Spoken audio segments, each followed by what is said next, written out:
professions that are men-specific and are women being sexualized in some professions. These are more we'll be talking about.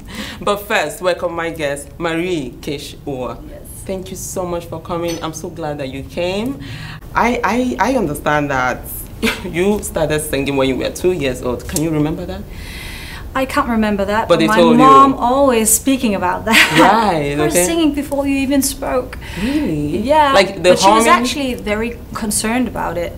I was just singing along to the radio, drawing. Wow. Already at that time, and she was so concerned because I hadn't even spoken a word at that time. You hum and yeah, humming along, yeah, without words. Wow, but, that's great. Yes. Yeah, but singing in key, she says. But it's my mom, you know. So. Yeah. But when did it all start with you to realize, okay, this is what I want to do, being a singer? And the funny thing is that it was just something I did.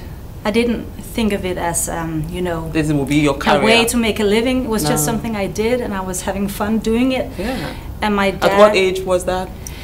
Yeah, all my life, as long as I can remember. Oh, and my dad played the piano, and we played together and sang and had a lot of fun every weekend. Yeah. And it was just something I did. When I got older, I was like, well, I can't make it a profession. Just singing, that's you can't do that. That's too difficult. And that is where the painting. Yeah, then I thought maybe I could be like drawing for newspapers. And actually, I was the youngest drawer for a newspaper when I was 18 years old. Wow, yeah. For a magazine called Computer World, and I drew and earned my money that way. Really? Yeah, and then I thought maybe I should do that and then just sing as I on the side, like. I can relate to your painting and your drawing because I've seen your music. Yeah. And we will get all deep into it when we come back from this break. You're welcome back again to Women's World Show. If you're just tuning in, here we use the breakthrough moments and word of a successful woman to inspire and motivate you.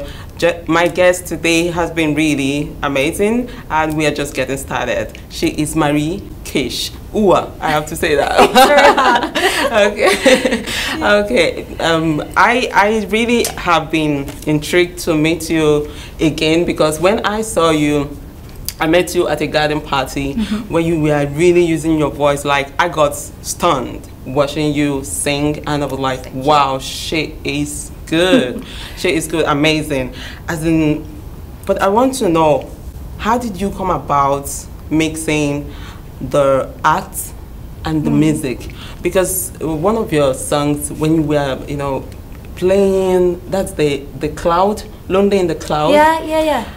You play with the, you know, the artistic part of it. I could just relate from your body, the write-ups, the opening of the egg, as in the way you were turning around, it's just so artistic, and you could just relate direct. How did it start? Where did you get that from? Is it something that runs in the family? My dad is the one who's playing and has the music with him, and my mom has always been drawing. So it's been very natural for me just to do both. I can see where you came from. Mommy's drawing. Yeah, but just for fun, you know. And maybe that's a good thing. But do you think that they've kind of laid a path for you to know, okay, this is who you are?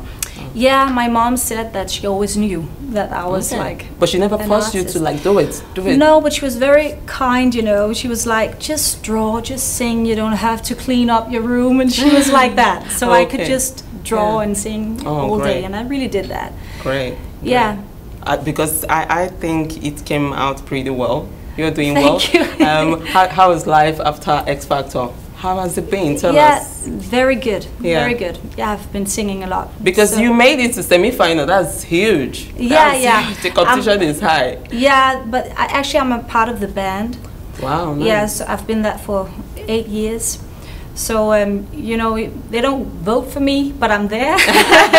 But I'm not getting out of the show either. No. But one of the judges just thought that now it's Marie's time to get a feature. So, yeah, I got to play this James Taylor Great, song. Yeah, good endorsement, absolutely. And I'd say, I'm sure he's not going to regret it because you did. I hope not. He's, you know, a big idol for me. He's really great.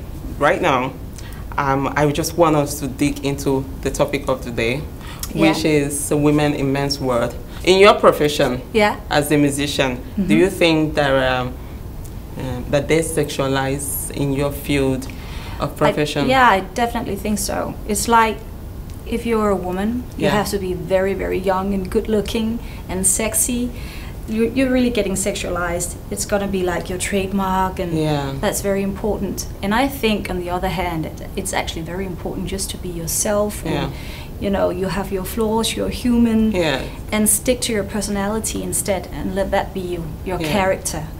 I think that's very important, because it's more long-lasting in the long run, you know. It is, absolutely. But at the same time, what if a woman is, say, in her 50s, and she just found out, for example, that she wants to sing, that she's really good at this, she has dreams of this, and now she wants to go back to it. Do you think she should venture into it? Yeah, of course. Yeah, why not? How do we get people to really give them, you know, the room, the space, the opportunity to shine with this, you know? How do we get That's hard. people Actually, to X Factor is good in that case, you know, because there's a platform there, and they really want, you know, older women and men to participate as well. So you have like a broad platform, different kind of people. Yeah, but different age, it doesn't have any age range. That I'd like as well. Yeah. I really like it. But the funny thing is, it's like when you're a man in the music business, and there's many men. You know, I've been studying at the music conservatory, and I think like 90% of the students were boys. And that's just how it is. And it's like when you're a man, it's rough. If you're a little rough around the edges, that's just cool. And you have a story to tell, and a man has a past.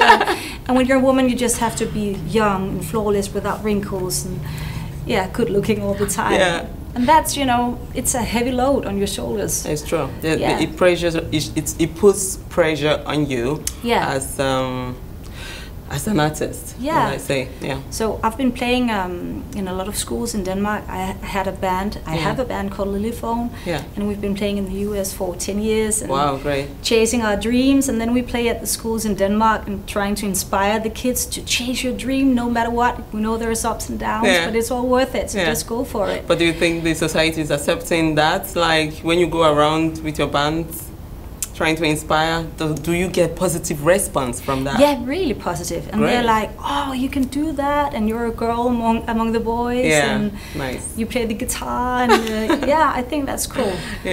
I want to ask you, on the camera, you sing The Lonely Cloud, that I say, that's actually one of my favorite ones. And I could definitely relate to the words. It expresses so much about you know, the personal parts. I think, I don't know if it's so personal, but that's the way I felt when I was listening to it. Yeah, I love like seeing the visuals for my lyrics. I see this cloud, and that's why it's, you know, it sticks together with the music, the drawing, and the painting. Sometimes people ask me what comes first, and I can't really tell, because you know, it sticks together. Do you have any personal? Let me just say. So it's difficult when you want to venture into that, and it's a man's sort of job, in quotes. So just go for it. That's what you say. And as a woman, sometimes you use a lot of time having kids and doing all the family thing, and maybe it's later on you really have time for yourself and to do stuff like that. So you should just chase it.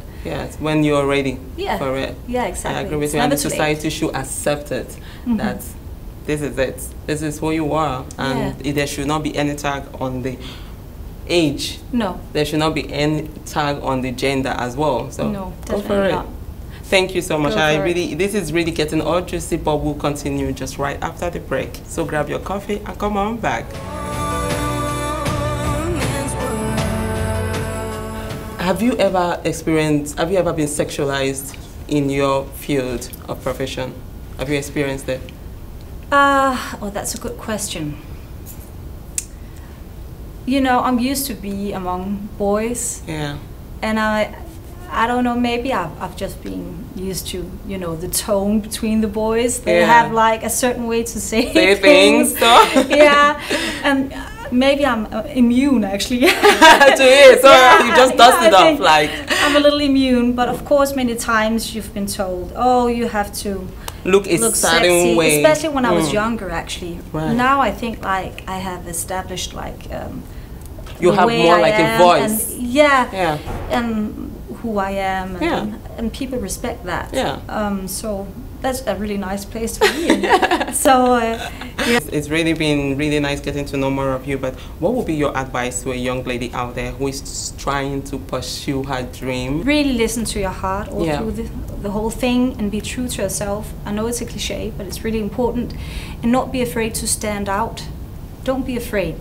Sometimes you're very shy and you want to be like somebody else, and all the record labels tell you to be like another one who is a success. You know, mix it up and be yourself. Yes. Accept who you are. Thank you so much. It's really been an interesting, but before we all go, we have a tradition here which is giving you a present, and that is you just have your cup with you. Oh, thank you so much. This is your present, and we share to you coming. Thank you so much for having me. Thank you. We are happy you came so much, and I look forward to see you again. We would like to follow up, of course. Yeah, fantastic. I'd love to. Thank you.